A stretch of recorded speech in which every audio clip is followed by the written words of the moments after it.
Our next presenter today is Renee Doan. Renee's pronouns are she, her, and Renee is Clinical Operations RN Manager here at CareOregon. Renee comes from an acute care background and then moved to home health and care management before spending the last 10 years focused on Medicare and Medicaid programs. Renee's team of over 50 keeps very busy handling prior authorization and clinical claims reviews for both outpatient, inpatient, and durable medical equipment, with a focus in regulations and compliance. How she found time to be with us for this today is baffling to me. She somehow managed to bend space and time to make time for us. So we're super, super grateful. Please join me in learning everything there is to know about prior auth and DME. Renee Doan. Take it away, Renee. Good afternoon. Hello, hello. Thank you for joining us and giving us some of your time. My name is Renee Doan, and I am the Clinical Operations Manager here at CareOregon.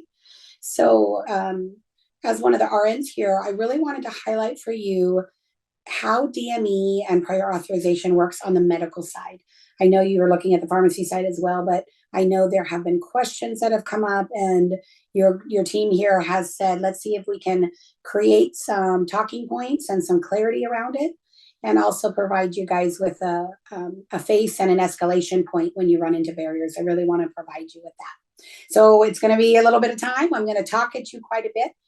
Please feel free to make notes in the chat. I think there's a question and answer time that I'll be able to answer those specific examples if you have them, specific types of questions. So don't feel like you have to wait. You can just put those in the chat and we'll track them. Primarily the topics we're going to try to cover is just some general information about DME and the medical benefit. So when you're looking at when you send it to CareOregon, it's either an Oregon health plan, so a Medicaid benefit, or it's going to be under our CareOregon Advantage, the Medicare benefit, and they don't always relate.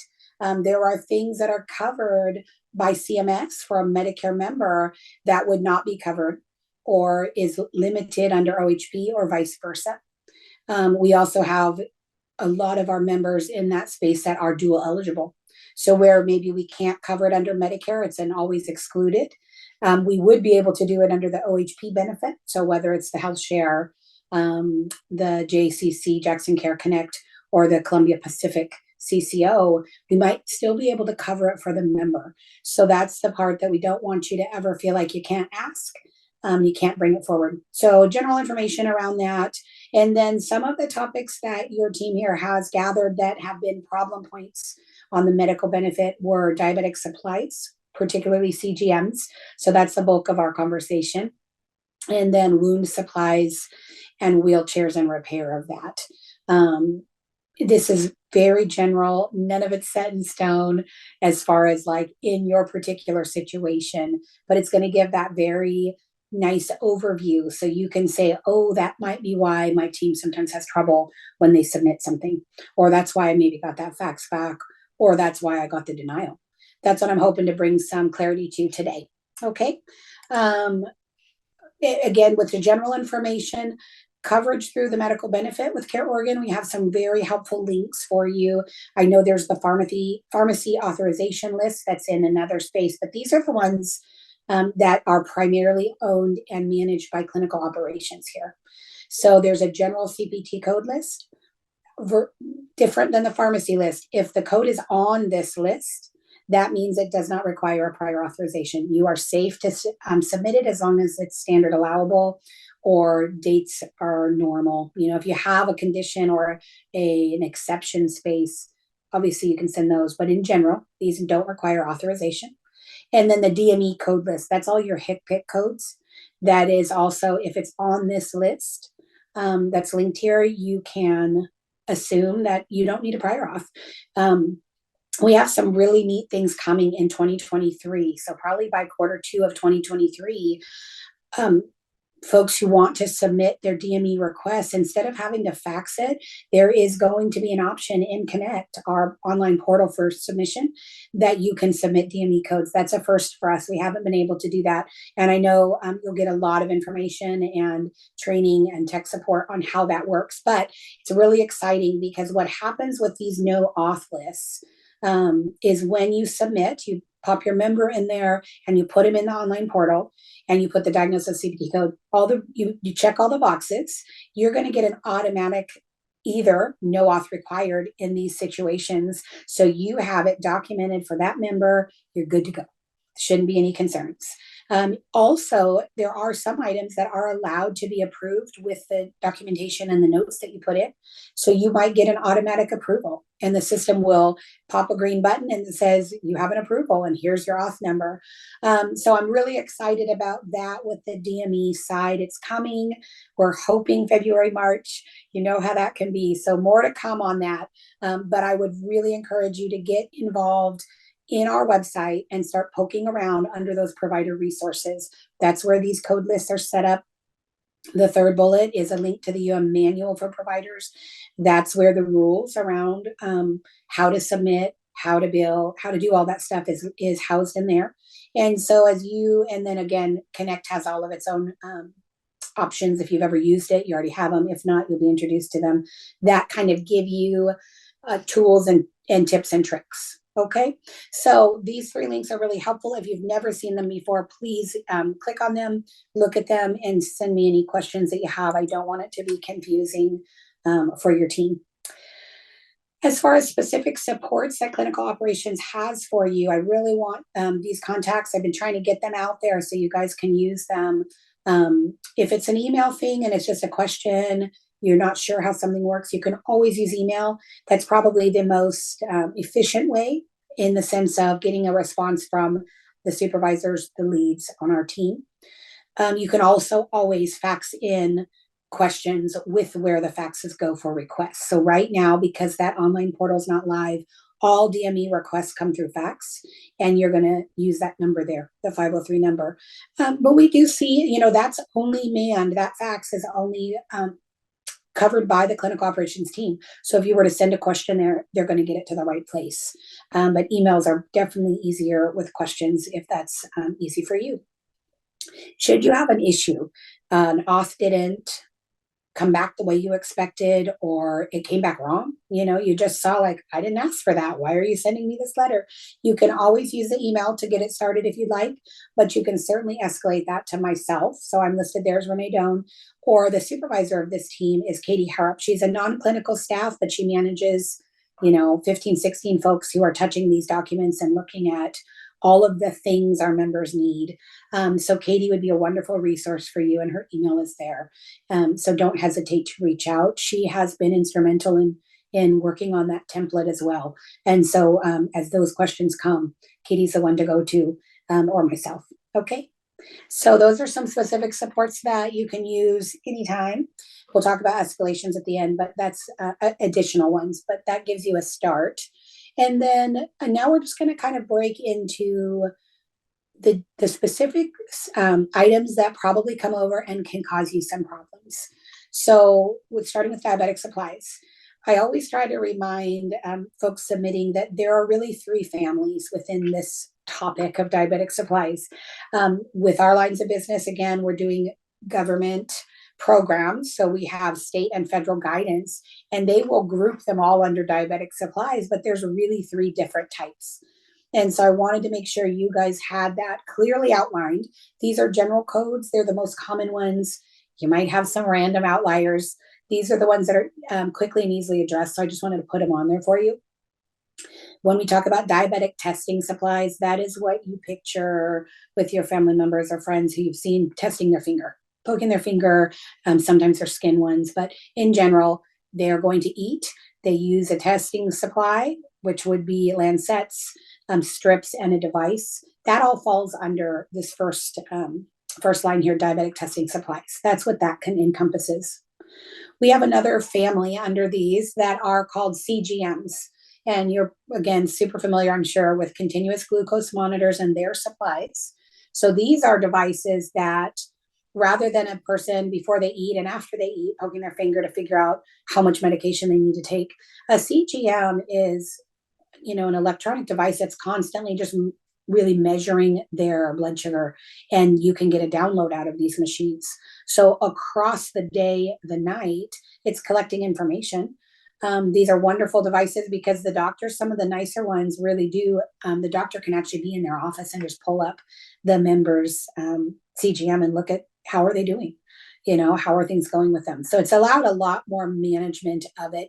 Where you see these always, not always, primarily ordered is type 1 diabetics, because they're going to be our more volatile and higher risk diabetics who end up with a lot more emergency room visits for hypoglycemia. So when they go really low, really risky for them, or really high.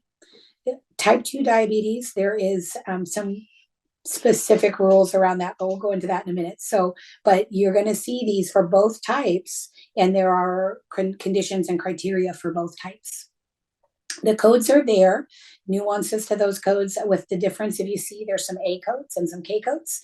Very familiar with that, but we'll talk about a little bit more of why you would bill a certain group when, and it's tied to the coverage, the line of business. So whether it's Medicaid or Medicare, OHP or COA. And then the final family, and that I would say is classified under all diabetic supplies, is those insulin pumps and their supplies. So these are ones who, the diabetic is so fragile that they are, they're unable to manage it with frequent testing and frequent medication management. This allows them to get little bursts of insulin throughout the day at kind of the push of a button, so to speak, or even automated. It helps manage the medication aspect. So the first two are things that are tied to testing and figuring out what is the person's status. The final one is how you would actually administer insulin outside of just a regular syringe and injection. Okay. Some of these supplies you're getting under the medical benefits. Some of them you're going to get out of pharmacy. You can actually get some of these in addition to the regular actually getting your insulin drug. The supplies, syringes, things like that are coming out of pharmacies now. And I think that's where some of the confusion has happened, is what's covered where. The criteria is different. You're having different folks looking at the requests. And so sometimes that can be a little nuanced. One thing to know is there are general guidelines from both regulating bodies. So CMS, OHA on the Oregon Health Plan, they have this is what we would say is the average. So they have tables that are set up to say, you're going to allow 1 unit a month, 30 units a month, whatever. Anything over those allowables, even if you find them on those no-auth lists, those are times when you're going to still want to send them for a clinical review. And I always encourage vendors and providers to write looking for an exception for the allowed units. Over allowable, please review for exception. However you want to phrase it, but really flag that I need more, and there's a reason we have this prescription for more. Please pause, because I don't want you to send it over and you get an auto yes, we've approved it, but only for this much, right? I'm trying to hopefully help you understand there is a way that if you note it and flag it, we're going to be able to get you the answer faster than as our staff are rolling through those, and they don't know that they can't see right and easy that it is an exception. You're going to get a fax back usually where this has all been approved except it's for this volume or these dates of service. So just wanted to make sure you understood over allowable, that goes outside no auth lists, that goes outside the standard process, and we want to make sure you flag it, send records. If the doctor says this is the reason they're going out of town, whatever, those are all reasons that we can have the medical directors look at it for necessity and make some exceptions for you. But having that documentation right there and ready to go is going to speed it up for your teams and make sure we get you the right answer.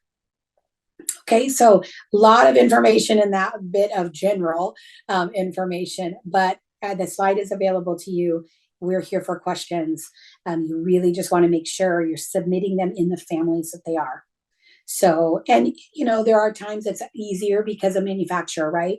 Typically your CGMs are going to come from a different manufacturer than say your testing supplies or your insulin pump. group them that way, and that way you're not going to have any pushback. I think as we introduce that new online portal, it won't be able to capture that.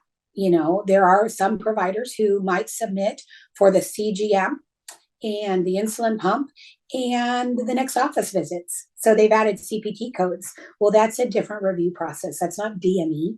And while we have processes to separate that for you, it'll be a lot more efficient if you put them in groups and get a different authorization for each of the families of supplies. Okay. All right. Next slide we have is talking about some of those general pieces of what's covered under the benefit. Monitors are one part, and this is CGMs. I'm sorry, this is the testing supplies. So these are those ones that you have in your home, poke your finger and check them. There's a few different monitors, and it gives you a general, the expectation for use of this is 1 unit every 2 years.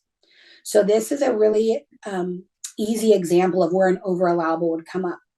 We just dispensed a device, a monitor, in 2022, January. And then the member lost it or dropped it in the lake that summer. And now we need a new device. We need that letter to just say the member dropped it in the lake and doesn't have a device, and you're going to get another approval. But that's going to have to go through clinical. Or it's going to go through pharmacy, and they probably have a process review depending on where you're submitting. But those are those over allowable, because right now our system would be set up to deny those and not pay if there was 2 of these E0607s billed within 2 years. So I hope that helps in understanding how that over allowable works and why it's so nice if you just kick it over with the record that says this is what happened. It's malfunctioning, whatever. Those are different because manufacturers have different warranties and things. But this is where something happened and the patient actually needs a new one. And so that's where we can make an allowance and go ahead and pay over allowable. Replacement batteries, typically it's 1 unit every 10 months. We do have some room if you would, you're finding that there's environmental factors, whatever, we can make allowance on that. You just got to let us know and we'll do that. And then there's the ways that you kind of zero out your machine. You make sure that it's calibrated correctly. So all of those are here for you. There is some, confusion sometimes when you look at Lancets and even testing strips of how they will land. If you have questions, send them over via that email. But in general, the long description is always appropriate. It should tell you in the rules of like 1 unit is 100, right? Or 1 unit is 50 test strips. So that's available out there just within the coding of the HCPC, the A4259, or whichever piece it is, the A4258. So I hope I'm not losing you with all the HCPC codes and the jargon, but that's just a general look of like when we look at testing supplies, diabetic testing supplies, that's where you really want to be mindful of how frequently are we using it. And if the member's struggling, like, 5 times out of 10, they're missing it and they have to retest, that's an over allowable, and there's a good reason for that. We're going to go ahead and approve that. And then we're going to make a care management referral probably to see like what's going on. Why are they unable to test? Nobody wants to poke themselves that many times. So we're going to add some RN and some supports for that member if we know. But you'll get the DME approval. So now I want to share with you guys a few things about some special situations. And it's written in here, but I wanted you to have it, documented, and I just want to touch on it. There's some areas where over allowable is always allowed. Batteries is one of the space. All we need is the prescription and the testing log, just to say they're still using it. That's kind of important. And then gestational diabetes. That's such a time-sensitive, high-risk condition that there are no over allowable condition. There's nothing stopping the member from getting additional supplies. So that ICD-10 code and the batteries are some spaces you have a lot of freedom. And then there's a few items that don't require prior auth, and you can see those there. Again, that's with the units that are there. They would require a prior auth if you're doing it above the amounts. Okay, so those are some considerations to take into account when you're looking at diabetic supplies. We tried to think of some of the common problems that we see with DME and particularly with the diabetic supplies. And I put some scenarios here that would cause your auth not to just sail right through. There's some in each of these. There's an idea of what are the common problems. They're all basically these 3 bullet points. Overlapping dates of service. So if you have an auth good until November 2023, you resubmit for additional whatever in April of 2023, you're probably going to get a fax back because you have an overlap and we don't know why. Not a big deal if you tell us, oh, they changed devices or we had this new thing occur. Just make sure the documentation is there and there's a note saying why it's changed. You also could end date that previous auth. So sending us a fax, an email, a phone call, or through the new portal, you can put this auth needs to be ended on April 2023, and then this new request would start because it's a new manufacturer. That's a space that scenarios are kind of tough, that you are always going to get like a weird response. It's going to slow your authorization down. Is overlapping dates of service, codes that aren't matching your prescription. That's really important. And then the final space is documentation not provided. Every health plan needs to see like that people are using their devices, it's appropriate, and medically necessary. So whatever documentation ties to the criteria, you want to make sure you get that over. So that's a big, broad overview of diabetic supplies. There's some nuances to CGM. So those are those continuous glucose monitors, right? They're the devices that are always checking the person. They're not poking themselves, they're wearing it, and it's giving them data throughout the entire day. You will have variances with it being if it's coming through a DME vendor, it's always going to come to us in the physical health medical benefit space. If you're doing it through the pharmacy, that's a different reviewer, right? So there's going to be some nuances to that you want to be thinking about. CGM downloads are required every year, and we're looking at, is there a compliance to it? And then over allowable, we always look at that as well. Codes again for you, it's the same thing with the testing supplies. There's a little bit of a difference, and this is why I really wanted to catch this. With the testing supplies we looked at a minute ago, all the codes are good, whether it's Medicaid or Medicare. So whether it's under OHP, so our health share, JCC, or COPAC benefit, you're good to go with A codes. If it's Medicare, so it's COA, the CareOregon Advantage, the member is only CareOregon Advantage primary. You need to submit with the K codes, and they're listed there. That is a CMS rule. It's not something we can flex on.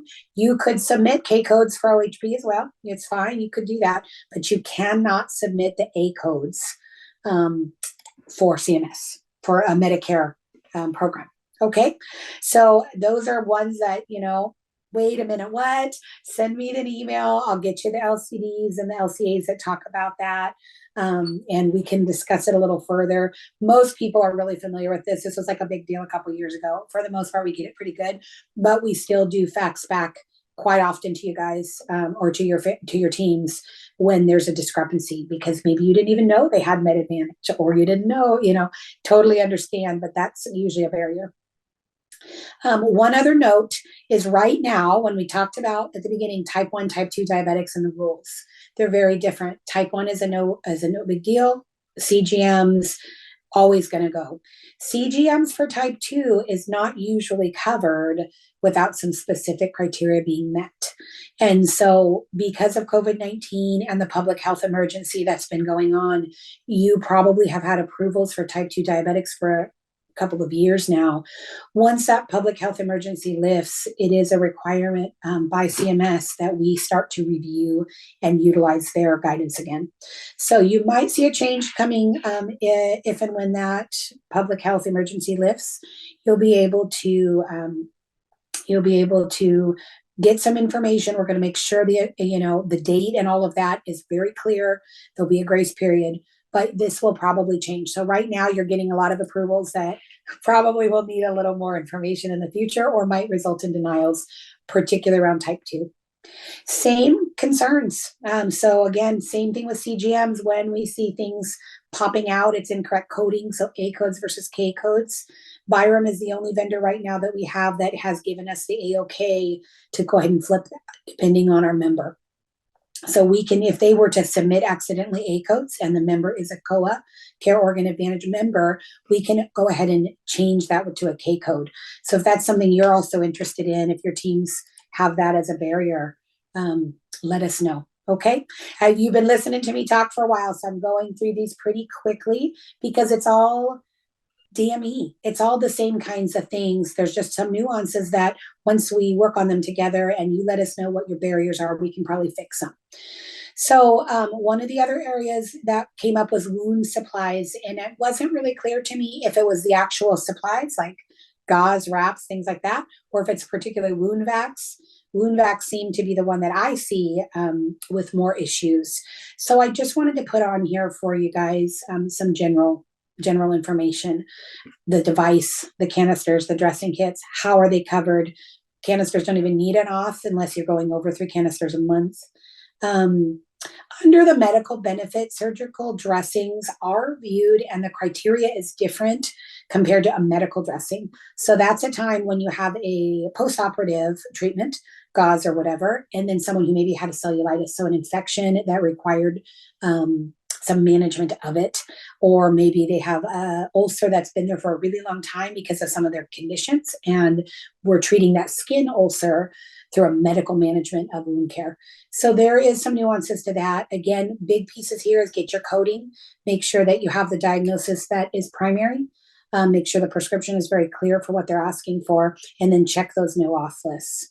Because a lot of those just regular dressing supplies, wound supplies they don't require PA. They're just easy slam dunk. The wound vacs always do. All of them pull for clinical review. Okay, same rules apply for over-allowable on this as well. Are you tired of seeing this yet? Common problems, overlapping dates of service, incorrect coding between the prescription and what's submitted, and then missing some documentation. If it's requiring for the wound vacs in particular, we always need wound measurements. So if you submit it for the monthly review and you didn't get the records from the home health nurse or the wound clinic, we're going to call you, fax you, and then deny it if we can't find it. And I hate doing that because of course the person needs it, right? But we have to do our due diligence to document the wound is getting smaller, it's getting more shallow, whatever it might be that's happening. We need to show that the wound vac is working and actually helping our member, because we don't want them to spend 3 months doing a wound treatment that didn't help them at all. Now they're back in surgery and we got to start again. Okay. So the last space is wheelchairs and repairs. The huge space when you think about power wheelchairs, and you guys know that, but I wanted to just make sure you had an idea. Regular wheelchairs and things like that, they're not a big deal. The one code doesn't even need a prior auth, and it's in here as well. Power wheelchairs, there's a lot there, so I put the notes. Clearly defining accessories is a big deal with power wheelchairs. That's going to be where you find yourself having some problems. E1399 has to be clearly defined and priced. It can't come miscellaneous codes, can't come without that. And then wheelchair repairs are pretty straightforward as well, as long as it's under $2,000 and it's within that 5-year mark. If it's over, it does go to clinical review, and that's still okay. It just means you need to have a little more documentation. You might get requests for specific things like, we want to look at another home eval, right? Something like that if the chair sounds like it's been abused or misused. This is the code, the K0001. Doesn't require prior auth. Absolutely okay to just order those with no issues. Everything else is going to require a prior auth, but a lot of them are those auto approvals. As long as you have like T's crossed, I's dotted, that's not a big deal. Pediatric wheelchairs and strollers do come to one of our MDs specifically. So not a lot that's hard about wheelchairs except for the coding. So some things that I wanted to highlight is to be mindful that if you're going to use the modifiers for rental, that's capped at 13 months almost across the board with wheelchairs. So once we paid and rented it for 13 months, it's considered purchased. You would want to keep submitting. I see a lot of fax backs, a lot of conversations around that. It can be confusing. So please don't hesitate to reach out and ask, hey, when did they actually start this rental? If you don't have it, we can always get you that information because it'll end at the 13-month mark. And then it's purchased, manufacturer warranty, all of that good stuff starts. And then at 5 years, they could request another one. I did put another nuance there that sometimes if we find in the record, doctor's note, there's been a lot of abuse, there is a space where we might say, we're going to replace this one, but no more. What I think is interesting about that one, and I want you to know, the letters for that go to the member and provider, and they don't go to the vendor. So you guys might not, depending on which level you're submitting with, you might not know that that was on the record. I have literally seen like one of these. It doesn't happen very often, but if it does, escalation point is the way to go, because we'll be able to tell you exactly what's happening. Okay. Really consider codes, and are they unbundling? If it's part of the chair, don't submit it with an E1399, because then it ends up with more phone calls and slowness for you. Same things, coding, overlapping dates of service, lack of medical records. Those were the big ones. But with wheelchairs in particular, the volume of information you probably have to gather is a little bit higher. You have to have the face-to-face with the doctor. It can't be remote. They have to recently have seen their doctor. You have to look at, was our home assessment done? A lot of times physical therapy needs to do with assessment. So you're going to find some of that. With wheelchairs, it's just a little more bulky when we're trying to submit, but use those no auth codes, because there will be times where you could submit for the chair and maybe the, swing back bracing, but everything else is no auth.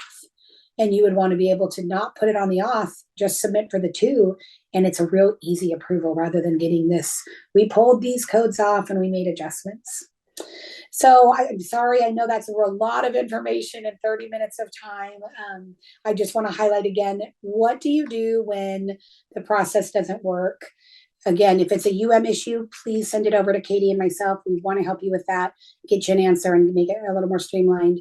If it's an issue with the vendor or, the actual supplier, you might want to work with your provider relations specialist. They're probably going to be the first point. If you can't get the vendor and there is a component already started, either pended or completed, please feel free to escalate that to the provider relations specialist and myself. And we'll see if we can get some help for you. Okay. I appreciate your time today. Thanks for bearing through it. And I hope you're doing well. Thanks so much. Renee, you were incredible. Oh my goodness. I mean, so much great information in, I think, a relatively short amount of time, but that's a segment people are going to be referring back to for quite a while, because, we always post these videos out there on the program webpage for everyone to be able to refer to and share with their peers. I mean, what a great source of information, as subjects that are frequently a source of confusion for folks. So to have such clarity presented in an engaging and accessible way is just huge.